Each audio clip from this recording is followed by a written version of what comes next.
I would like to start this interview off by knowing where you stand with these guys. Oh, okay. Used Candy to, corn, by the way, everybody. yeah, I used to hate candy corn, and I now really love it. What flipped the switch? I think I got older and Your stopped being palate like, has been more refined. I also think that people hate candy corn like as a point and not Agreed. really like they don't actually hate it or they've never tasted it. Yes. So I was that kid. I was like, I don't like candy corn. And then one day I was like, what if you just enjoyed something for once in your goddamn life? Rachel? Yes. What if you just ate it? Enjoy it. Enjoy the candy corn. It's a delicacy that we get once a year. Let's just buy the giant bag and enjoy it. Yeah, and if you know what, and if it's not your bag, totally fine.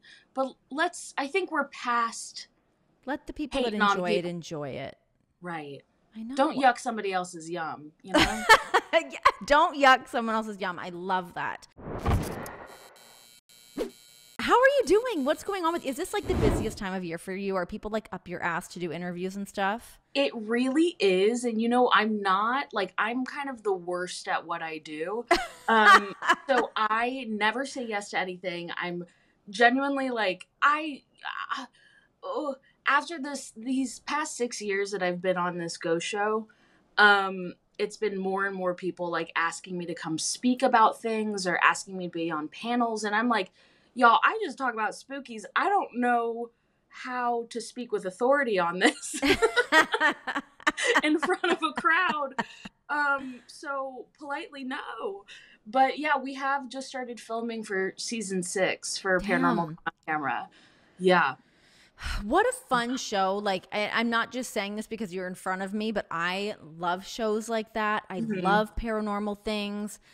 This is not just an annual jump on in October thing for me. Discovery Plus, sign a girl up, let me in there. I love all of those shows. All about for you. Oh no. I was just rudely interrupted by what I would like to kind of point out a haunting, perhaps? Yes. Yes. I never get interrupted when I'm recording this show. I'm hardwired in on my laptop, and all of a sudden, everything just went dead on me. So, yikes. As soon as I was like, I can't be an authority on ghosts, the ghost was like, Guess I think what? otherwise. Yes, guess what? Yeah, you can, and you're going to be, because now you're hosting the show because the host just got kicked off. Okay, bye, Renee. Welcome to this. Welcome to the Ghost Sessions. So you have the best job to be on season 6. That's like, wow. How has the show progressed from like day one shooting the pilot to like where you're at now? Well, it's changed a lot because I think people are a lot more inclined to pay attention when something might be spooky. I personally believe that more people have experienced paranormal phenomenon than they actually know. And people's brains, like your brain is the most powerful thing in the world. And so it can explain a lot away. But I think we as a society have gotten more comfortable with the idea that there might be things that are unexplained, that we're okay with having a little bit more mystery in the world. Yeah. So we're just getting more and more submissions, which is absolutely crazy because, yeah, we're on season 6. We have like 26 to 28 episodes a season. And in each episode, there are 4 stories. Oh my gosh. I'm saturated with ghosts. You're ghouled out. You're ghouled out. I'm all ghouled out. Yeah. Wow. That's exhausting. That is so much work. Holy moly. And you guys travel everywhere for this show.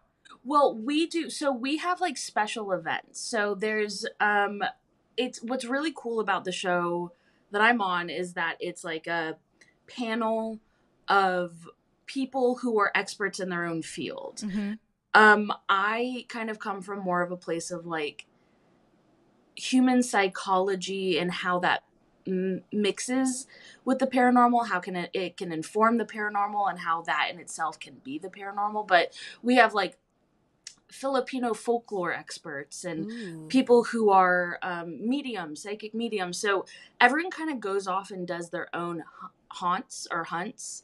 And then we come together with Paranormal Caught on Camera, where people will give us instances or footage of their paranormal situations, and then we tell them, like, oh, seems like you might have a residual haunting on your hands. We can't help you, but we can tell you about it. We'll tell you about it and we'll try and catch it on camera, and let's just get down to the nitty gritty on it. Yeah, it's definitely an interesting job, especially because, like, I'm Jewish, so Jews don't believe in the devil. Because when somebody dies in Jewish culture, you sit with them until what happens there? So you sit Shiva, so that's kind of like the 10 or so days after the funeral, which always happens within the first, like, you try to do it the next day, but always within the first 48 hours. But Jews are actually, like, very interesting when it comes to the afterlife, because we kind of believe in everything. So there's a story in Judaism that supports reincarnation. And then we don't have a hell.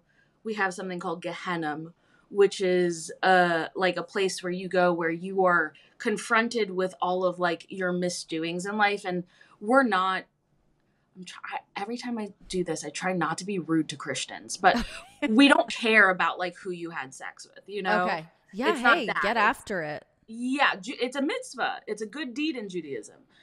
So is drinking. But like, it's just, all of it is, like, it's mainly about, like, how you treat other people and how you treat yourself. Yeah. So once you're confronted with that, the maximum amount of time you can stay there is 11 months. And then after that, your soul re-enters either the spiritual realm or, like, the world of the living, which is reincarnation. Oh, wow. So that makes ghost hunting really complicated for me, because you can walk around any place and be like, it's a demon, it's Beelzebub, you know? But I don't have that. So I have to be a little bit more creative in my, like, assessment. So yeah, it's an interesting path to take, because I would say, like, ghosts in general is a pretty, like, Christian dominated world. Right. No, it's an interesting way to look at it. Like, I was not raised with any religion. So I don't necessarily think of it in any of those terms, but I definitely, like, I do believe that, like, there's for sure spirits around. Like, I've had my own experiences. I feel like you'd be such a dick to be like, nope, nothing here. Like, I don't know. I don't know if it was just, like, me being, like, receptive to things as a kid that made me feel so, like, open and aware of ghosts. Like, I feel like when I was really young, I thought that I saw a ghost at one point, and maybe that's where, like, that seed was planted, or, like, playing Bloody Mary in my bathroom as a kid. Like, I think that stuff still haunts me. That stuff still gets me. If the lights go out or I'm, like, washing my face and I feel like I, like, have soap in my eyes, like, that's when the ghost is going to appear.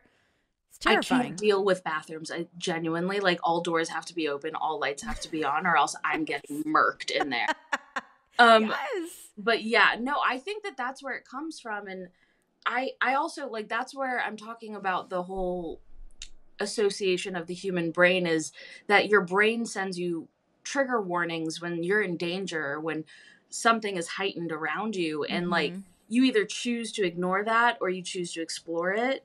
And I think that's where a lot of, like, paranormal quandary comes from, is people saying, like, actually, that was pretty weird.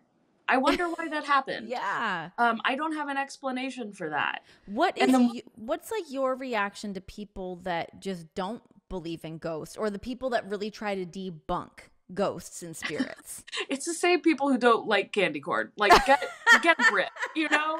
Like, yes.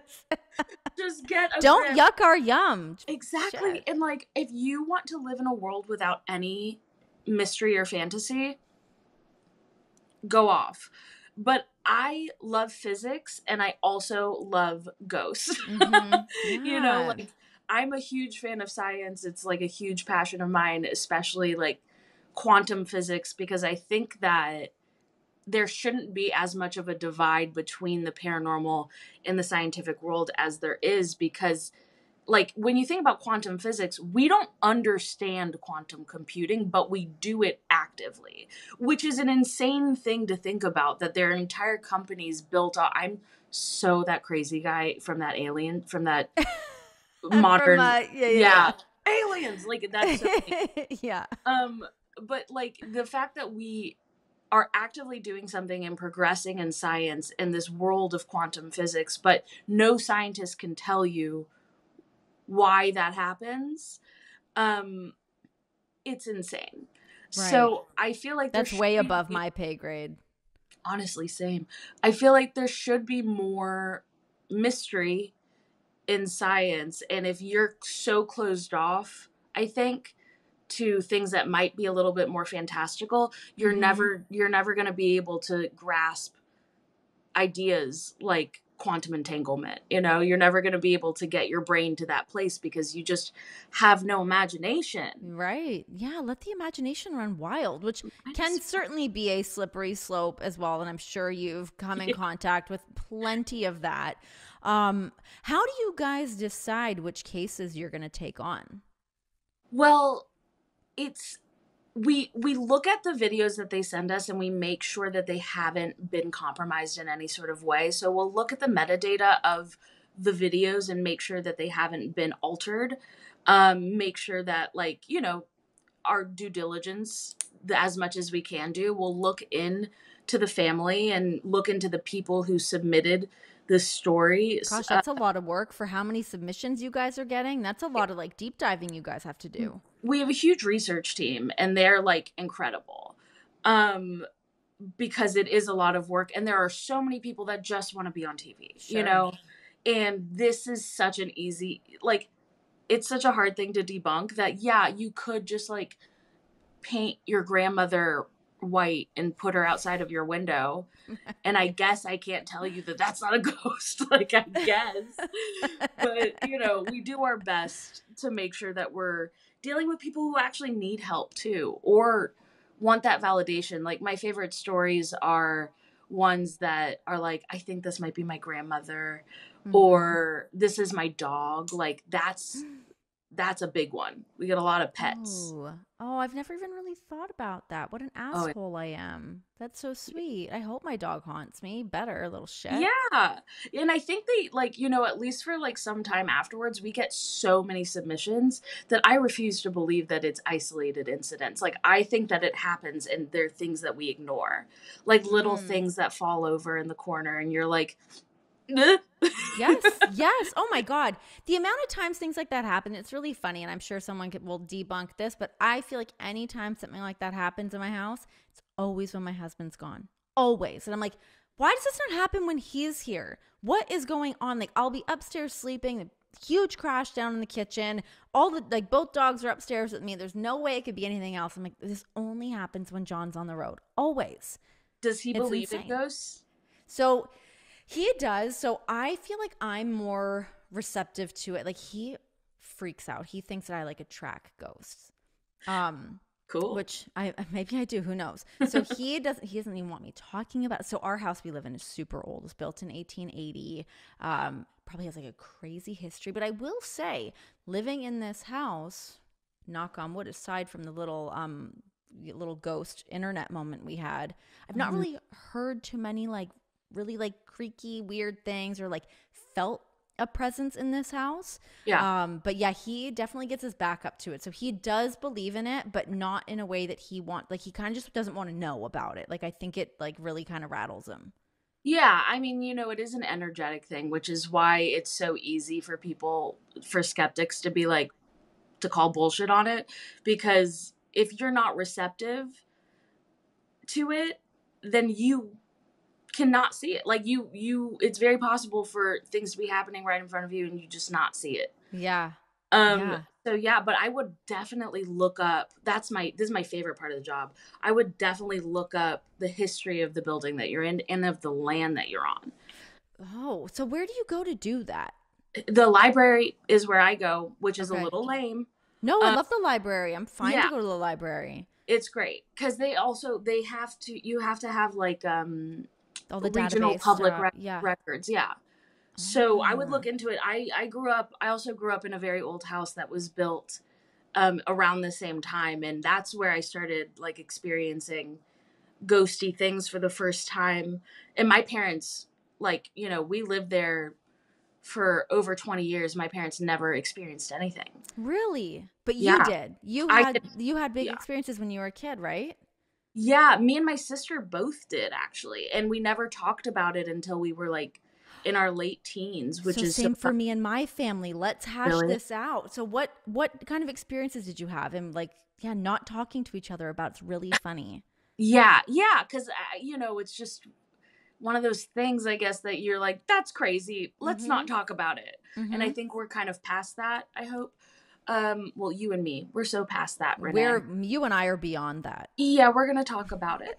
Um, but yeah, no, when I was 6 years old, my very first experience was when I was 6 years old. I was in my bedroom and I saw these three giant floating man heads in front of my bed. And I mean, I was six, so they could have been normal size, but they seemed animatronic. They seemed huge. So there were these three heads floating in front of me, and they were very like, one of them had like a cigar or something, and one of them had tiny little round glasses, and they were all like looking at each other but not looking at me. And I just started like screaming, and my parents came in and they were like, what? And I was like, I'm six, so I don't know how to verbalize what had just happened to me. um yeah, and then I had a very nice experience, like I would say probably a couple months after that, which was me and my grandfather were very close, and I used to spend the night at his house all the time. Mm-hmm. And one night I spent the night at his house, and then that morning I went home, and he actually died like as soon as I left. Oh wow. And I guess my parents were like figuring out how to tell me, Mm-hmm. and I took a nap and I saw him on the edge of my bed, and I thought he was just there. I was just like, "Oh, hey, what's up? Are we hanging again?" Yeah. And that's when my mom, like a couple hours later, my mom came in and told me that he had passed. And I told her, I was like, "You're so mistaken. I am so sorry. He is here What currently." did she flip? Did she freak out? No, no, no. Like my parents are super Texan, so they were Okay. just like, "All right, yep, Okay. sure, yes." And I think my mom is very spiritual as well, so she kind of liked the idea Mm-hmm. of him being there. But if I ever brought up any other ghost occurrence, like I told her about, there are the three heads, then there was a man in my closet, and then there was a guy who used to hang out in the like formal dining room that nobody went into, and me and my sister both felt that person. And she was like, "Shut up, you're Yeah, I crazy." mean, that's the fear. I will say, having a daughter now, I'm like, for the love of God, please don't see ghosts. Please don't see ghosts. Don't let me like hear you in the baby monitor, like talking to somebody. Like, I just don't think I can handle it. Yeah, but I'd like to believe. I mean, I think that if they're talking with babies, sometimes I'm like, I don't trust this. I don't like It's a little this. sketch. Yeah. Anytime we get a clip in that's like, my child's toy is keeps lighting up on its own, I'm like, oh, I don't believe in demons, but if I did, That's that's a where they would be demon. Yeah, hiding. that's where they would Yeah. be. Because there's something like ultimately so perverse about that, like the the manipulation of like something so innocent is like super awful to my brain. Is there something to that though as well? Of like, I mean, I guess like a baby versus like a child, because everyone always says like children are so much more receptive to those things. I guess Hmm. there's like that fine line between like an innocent little baby and like a kid that someone might be like, this kid might actually see me and interact with me to a degree. Yeah, I mean, I think kids are amazing in that way, and I don't think that every time a child who's capable of speech uh says that they see something, I don't think it's a bad thing. Like Mm-hmm. I think that's kind of magical, and like you should definitely ask questions, Mm-hmm. because what if it's like has talons? Not great. Um, Right, right. but for the most part, like if you do believe in ghosts, you have to believe that they're everywhere, you know? Sure. Well, So, yeah. what is the difference between like I'll use this house for example because it is such an old house with so much history. So we live in Cincinnati, which I think is like a pretty old town. There's a lot of old history here. Mhm. Like I actually really want to go do one of the ghost tours here to like really learn more about what all the little pockets are. I'm from Toronto. I did one of those one time and it like blew my mind of all the You old theaters absolutely that were should with haunted. Like Cincinnati. 100%. I Yeah. cannot wait to do this. But like the difference between say a house or a building or something that's being haunted that way versus if like a person can be haunted, is that a possibility? Oh, yeah. So that's super nefarious cuz you know, if you if it's not so like less so in America, more so overseas, if you're building on any land, that's haunted land. But in America, like it's more recent history, it's less rich Yeah. in history. But Mhm. yeah, there's a huge difference between like a facility or a house haunting and a personal haunting.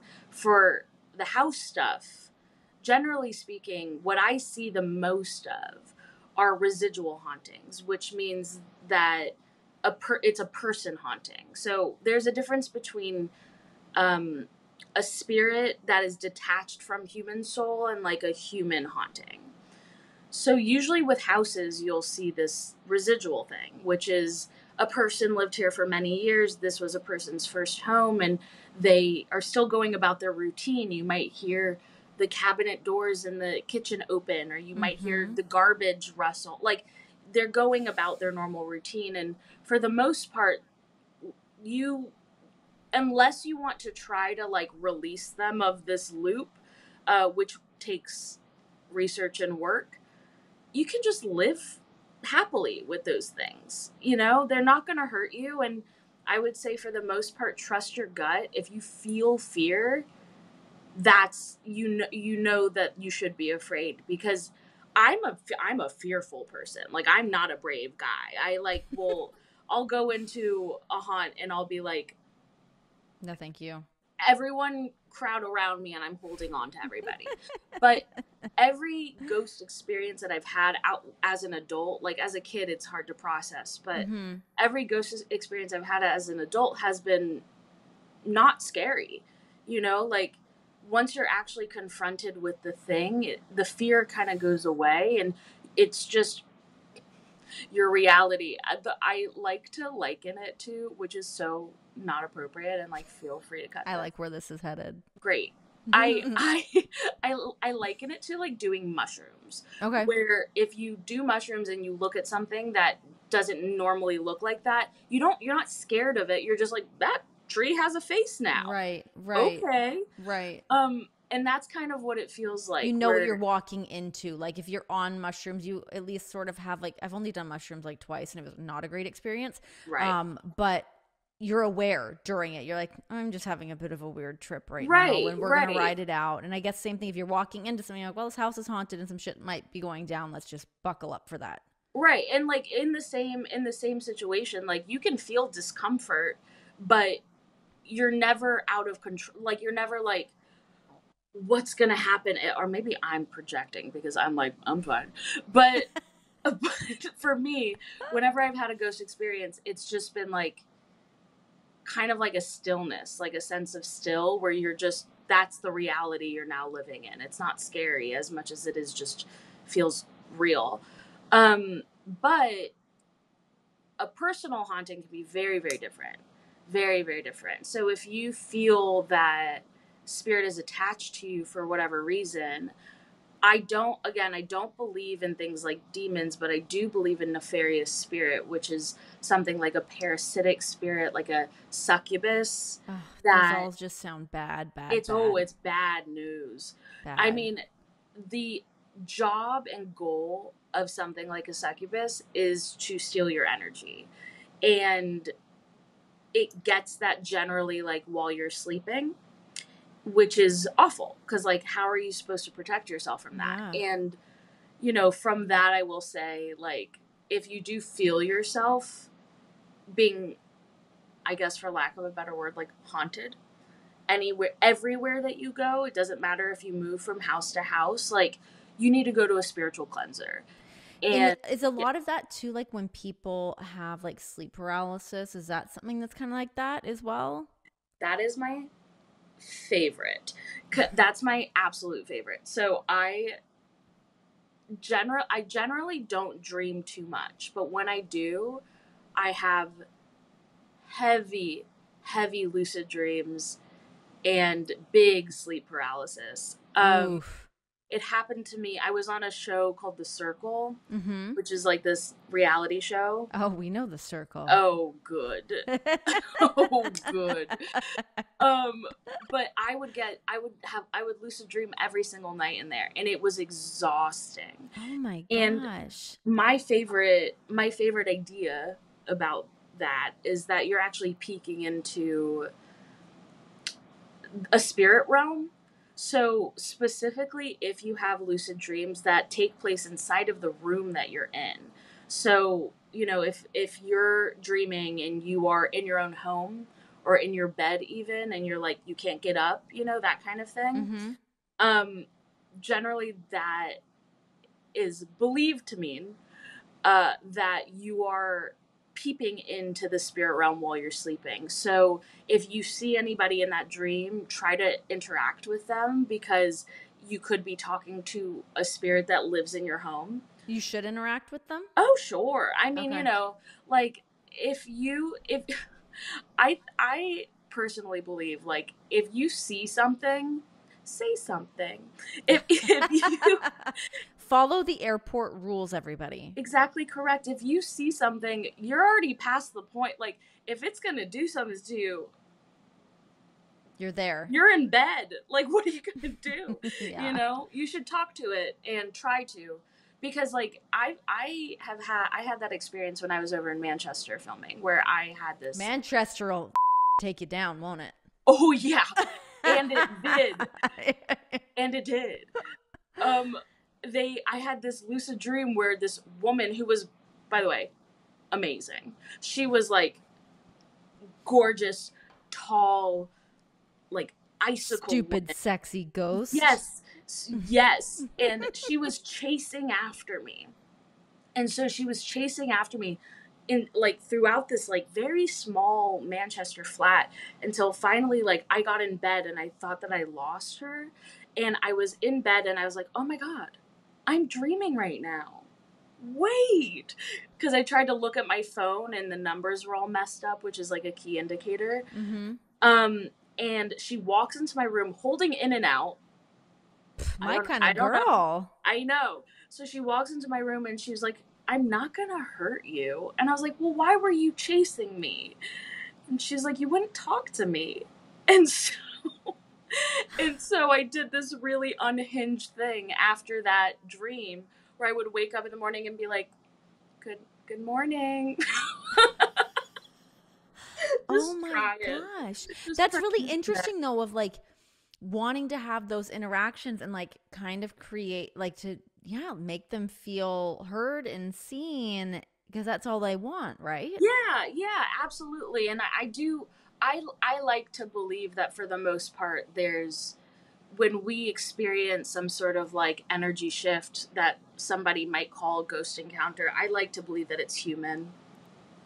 And like, I you know, I think back to, so when we were talking about like growing up and having, different experiences and whatnot, and then not talking to our family members about it till later, a house that I was living in, and we weren't kids. My brother and I were both like just about, he may have, anyways, end of high school, like, mhm. 11, 12th grade, something like that. We had lived there with our mom, and it was a bungalow, and you would go down like 3 stairs, and both of our bedrooms were at the bottom of that, and they mirrored each other. But like all the time between like 2, 3 in the morning, just like a slam on the top of both of our doors. And we, as like teenagers do, we did not like each other at the time. So we'd open the door and just kind of like stare at each other. But like something drew us both out into the hallway. multiple times. You'd hear pacing up and down the stairs, the dishwasher opening, the like just stuff shifting around, like as you said, somebody kind of going through their routine or whatever it may be. And for the longest time, none of us would say anything to each other, whether my brother and I would talk about it to my mom. She had different experiences as well of like being in the shower and she had our dog in the bathroom with us and she heard my voice calling for the dog to come out. Nope. The dog's barking. Terrifying. Like, so was this a demon? Perhaps. Okay. The laugh is insinuating we had a demon. That's messed up. So yeah. they're called different things in different cultures. A lot of people will call them skinwalkers. Oh, Jesus. Yeah. Skinwalker Ranch. That's right. If you hear something that is mimicking the voice, oh, I hate it. If you hear something that's mimicking the voice of somebody that you know, you run. Like, there's nothing to be done there. You have got to go. So what's funny about it too is that because none of us had really spoken about it. So my brother had moved out. He went to college. So it was just my mom and I. Then his best friend moved into the house and was staying in his room. And again, none of us are really speaking about it at this point. I would have girlfriends come stay over, having a sleepover, and I wouldn't say anything. And they're like, who's in the hallway? Like, who is running laps up and down these 3 or 4 stairs? So multiple people had heard it. And then when I finally moved out, so I'm sure this now knowing about the skinwalker shit. So I'm sleeping. And there's like one of those weird, like in between, like I'm still not even sure what was real or what wasn't. I just know the way that it made me feel, that I was sleeping and something whispered in my ear. I was moving to Los Angeles. Something whispered in my ear, I'm coming with you. And I woke up and my face felt like someone had just talked to it. Like it felt like there was like a heat.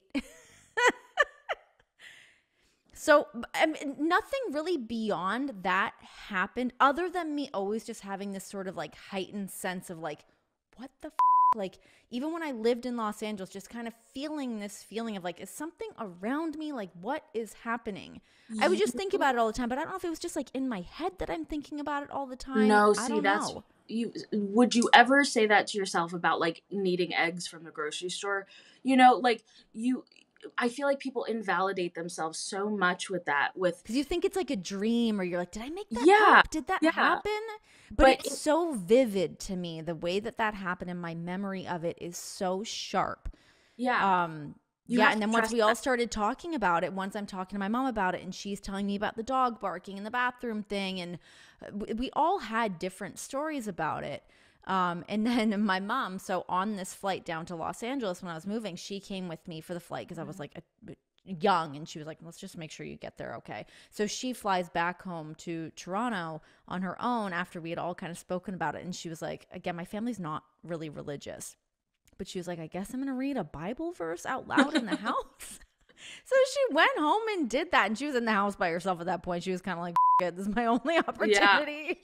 Yeah. But yeah, I mean, I didn't really have any other experiences after that. But it was such a like pretty condensed, like 2-3 years of just feeling like something is around me and watching me. And it was awful. Awful. What I would do, because that sounds very real. Like, all those stories compounded, like you can't ignore something like that. Right. Yeah. And you know, I think, like I said, a lot of people call it a lot of different things. Somebody out there might call it a demon. I think that's a little bit dramatic. Mm-hmm. You know, you're not going to be like dragged to hell. Thank God. But you are probably a pretty sensitive person. And what I would do, honestly, like what I do a lot, is go to a witch shop and get I'm big into witches right now. I'm on a bit of a witch kick. This sounds great. As you should be. And get a protection candle. And all you need to do is light that candle all the way down, and make sure that when you light it, you never blow it out. You always cap it to close. And then when you are lighting it, just be like, protection for me and my family. Oh, you know, and it needs to be blessed by a witch, because they'll do some like ritual stuff on it. Not anything blood-y. Just some herbs, good Okay. stuff. Yeah, a little sage mixture, Yeah. perhaps. And Okay. it's the thing is like those things seem so little, but these are in the scope of your big life, this should be little. Mm-hmm. And the more thought you give it, the more like credence you give it. Of course. So kind of like going to somebody and making your intentions clear of like, no, this is my house and you're not actually welcomed here. Sometimes that's enough. But I will say the whole Interesting. like mimicking people that is incredibly messed up. I know. I know when my mom told me that and like she came out, she was like, "What? Just open the door. Why are you not letting the dog out?" And I was sound asleep in my room. She was like, "Ay, Oh okay." no. Never mind. Yeah, big time. Oh no. Oh So man. yeah, scary, scary stuff. Where do you find a witch? How do you track down a credible witch? It is easier than ever. Um, if you go to your local witch shop, which I promise you have, I so must have one here. absolutely, Cincinnati's got some creeps around here. Some I like know. creeps. Yeah. I don't mean creeps. I mean like scary stuff. No, More I like mean both could be creepos. true. Both Um, are true, but I of I was any referencing place. yeah. But no, if you look up a witch shop, like there will be, you can literally just go into Yelp and be like witch shop. Okay. Um, and there will be places like there's obviously I live in LA, so there's like 47 on one street.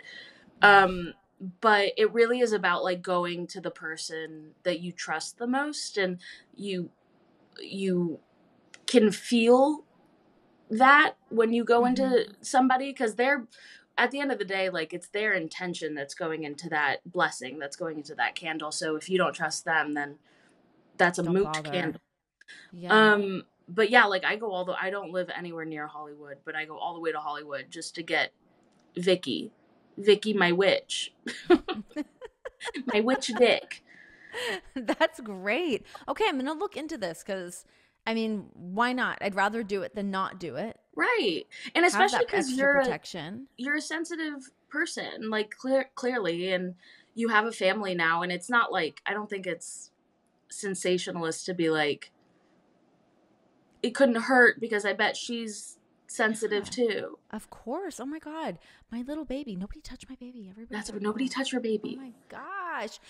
Okay, so going back to the sleep paralysis thing, Yes. what are some things that you can do to protect yourself going to sleep? Are there different rituals or different stones or different some of these candles you're speaking about? Like, is there anything you can do?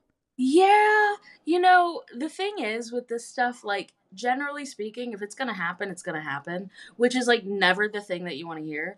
But I don't have it, so but I'm yeah, sure there's people listening that suffer from it. yeah, I think the thing with sleep paralysis more than anything, like there are some things that I do because I do dream very vividly. Like I have an uncrossing candle, which basically is just like if there's anybody out there that has any ill intent towards me, I'm just going to release you of that and take a sleep, okay? So there's an uncrossing candle that I generally use. I I understand sage, and I will say if you feel strong intense fear of spirit while you sleep, then I choked on my tongue. That's another ghost. Oh no. Great. But The no, if tongue you ghost. the worst kind. If you feel like strong, intense fear of spirit when you sleep, you can sage. But my problem with sage is that it gets rid of all spirit. So I'm big Oh. on calling on my ancestors. Like that's big for me. Yeah. And like filling my home with my ancestors and like How do you do that? I went to an ancestral healer, Mhm. um, which is a little bit harder to find, but if y'all need help, DM me, let me know, and I can find Okay. one for you. I have Okay. one. Where basically she just kind of like reads, and I know I'm in this world, but I always go into anything new with a healthy level of skepticism. I'm just like, show me what this is. So she immediately was like, called out my great grandfather, who is a very distinct person. Like, his attributes are incredibly distinct. So when she said that he was like the first one to step up, I was like, I believe you now. Wow. But yeah, I went to an ancestral healer who kind of just like reinvigorates the connection between you and your ancestors. And a way to kind of nourish that is, again, simply by like lighting a candle for them. And in Judaism, that's yahrzeit. Like, that's like a huge deal, is Mm-hmm. if you light a candle for somebody, like, you are showing like their representation of their presence in your life. And a candle just on its own, not spiritually charged, clears the space around it. So I do that almost every day.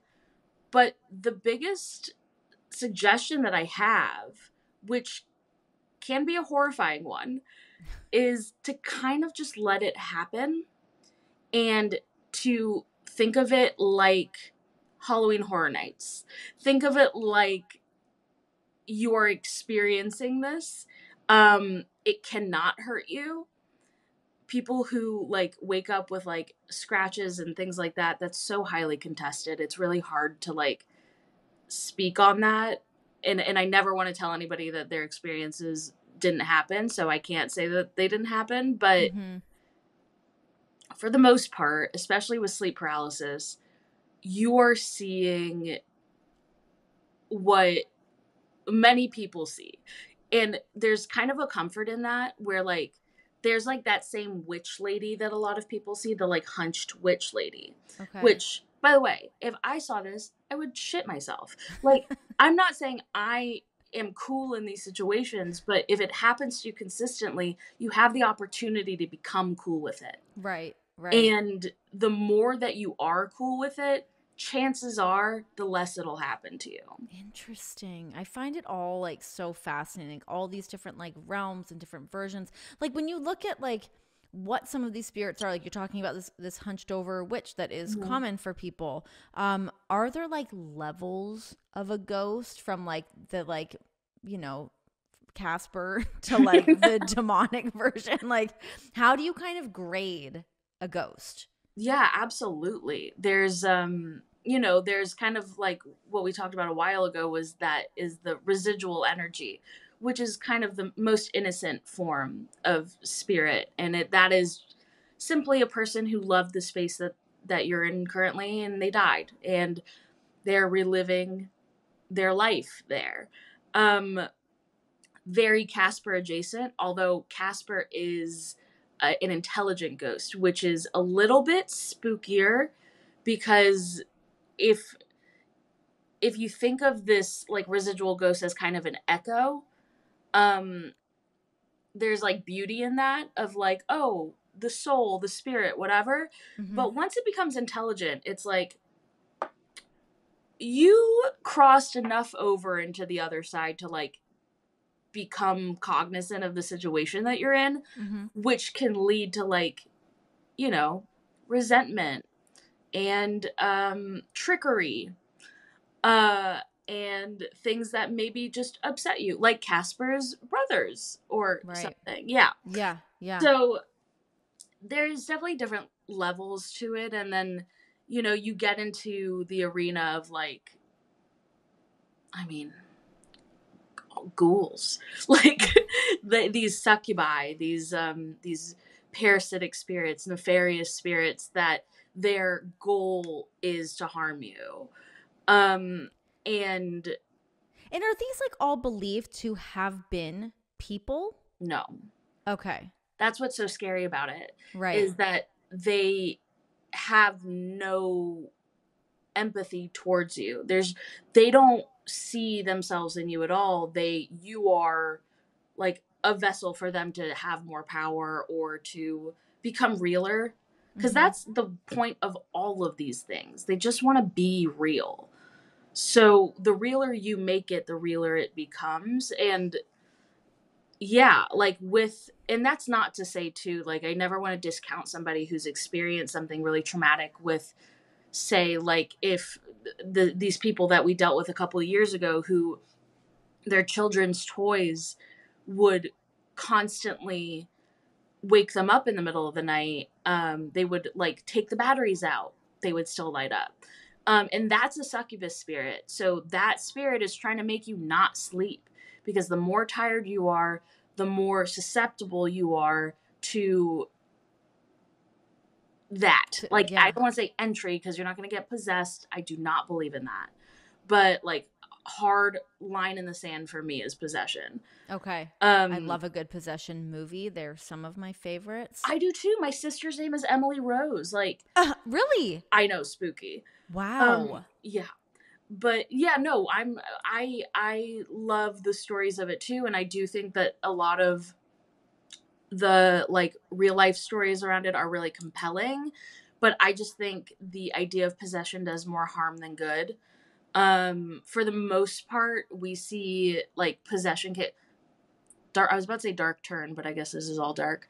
Um, for the most A part, we darker see, turn. yeah, exactly.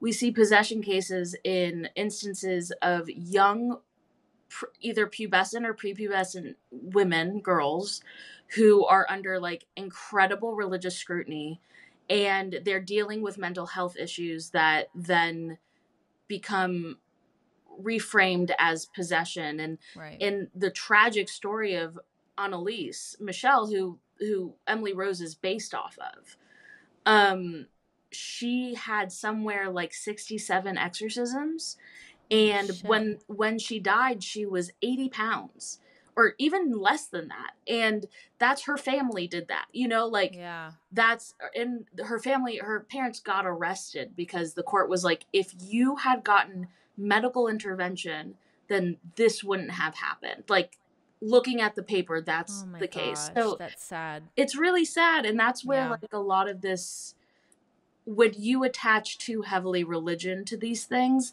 to me, that's the danger of it. Gets pretty messy. It gets Yeah. messy because I Mm-hmm. think soul is transcendent of that. Like, I think spirit should be universal and not uh, tied to something so stringent. Like, if you see a dark spirit and you're immediately like, Rosemary's Baby, that's the devil. Yeah. You're eliminating the room for any other explanation that may actually like give you some peace. Yeah. So that's why things like these succubi are so awful, because it's easy enough to be like, the devil's in that kid.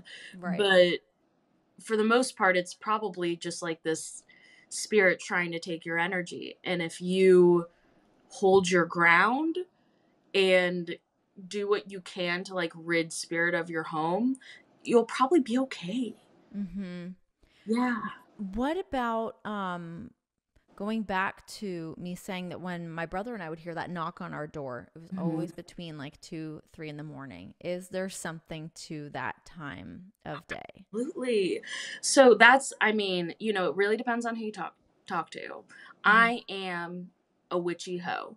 So I do believe I do believe in angel numbers. I believe in spirit numbers. I believe that there are certain times that are more susceptible to haunting. 3 a.m. is, that's like, it's supposed to be. And again, this They is say kind of demonic hour, right? rooted in religious lore, but in that way, like, I believe in chaos magic. So, which is an absurd thing to say. But chaos magic is basically like the energy that you put into something, you make that thing real. So if you Mm-hmm. think of something enough, it becomes real. And we've gotten to the place in our, collective consciousness as a overwhelmingly religious society, that certain numbers have certain meanings. And at such a large scale, when you have all of that concerted energy being put into the meaning of these things, that becomes real. Yeah. So when you look at something like the witching hour, 3 a.m., because it's 333 666, mark of the beast, whatever, which I think is Oh, fuck. I didn't even incredibly think metal, about that shit. yeah. Yeah. It becomes real. And that's all spirit. Like, if we go back to the core of it, spirit is trying to be noticed. And if we have put so much time and energy into making this thing real, they're going to use that as a means to communicate. Right. Because that's like the time of day that has like the least, that is like the weakest spiritually. We're all afraid of it because we've given it that.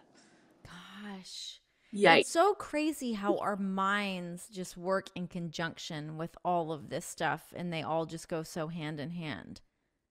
It's fascinating. What I think is crazy about that is that the CIA was like, yeah, that's true. Like, they declassified some documents a few years ago that, maybe it was even a couple years ago, that confirms magical thinking can actually result in you changing the life around you. Wow. Yeah, it was a whole simulation theory thing that they're slowly declassifying. Where if you think about something long enough and if you start positioning your brain in a way to believe that this is your new reality, that will become your new reality. Sure. Yeah. Which is horrifying to think about, because, like, are we in a simulation? I don't have time to care about that right now. Yeah. Me neither. I don't have the power to even get into it, but I don't want to know. There's some stuff that makes a pretty strong case for it. That's for sure. Yeah, it's nuts. Okay, before I let you go, because I've had you on here for quite some time, what are some great books for people to look into, whether it's like different witch stuff or ghost books you've read along your journey through your job and through your life and all these things that you're super into? What do you love? You literally would not believe that you're currently, I broke my tripod, so you are sitting on a stack of books right now. Okay. So first of all, look up it. Like, there's a few different people who write about these, so just go off based vibes. Like, I would go with a female author, but look up chaos magic and magical thinking. It genuinely changed my life, because I like to think my problems away and put almost no effort into them. I will say that the Mothman prophecies is, I just started reading those because I'm in Ohio, because it's like my next door neighbor is the Mothman.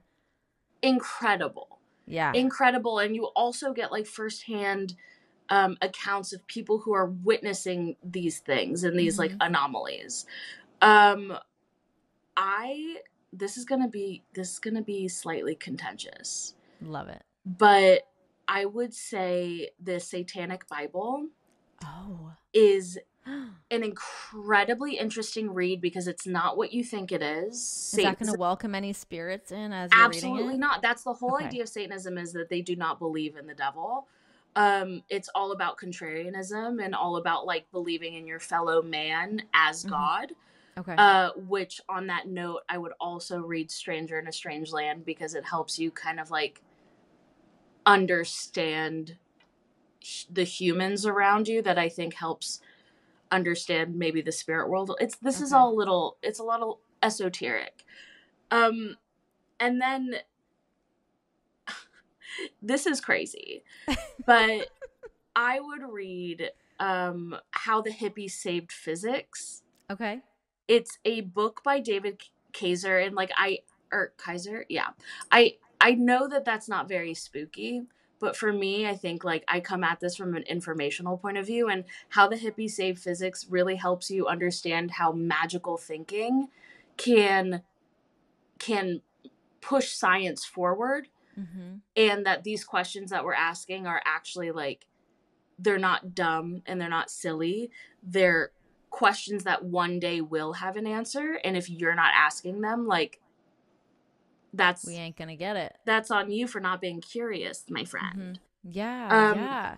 And then if you're a woman, I would read The Satanic Witch, which again is not about Satanism. I like cannot stress enough, is not about the devil. I'm not like a Hail Satan. I'm not here for that. It's all about how to like claim your own feminine power and Oh, cool. and We should like all know a little bit more about that. absolutely the Satanic Witch is like truly one of the most like empowering things that you could try to adopt into your own life. Okay. These are great options. You just rattled off a good couple of books there. So I'm I going to be could doing go some for Amazon priming a little bit tonight.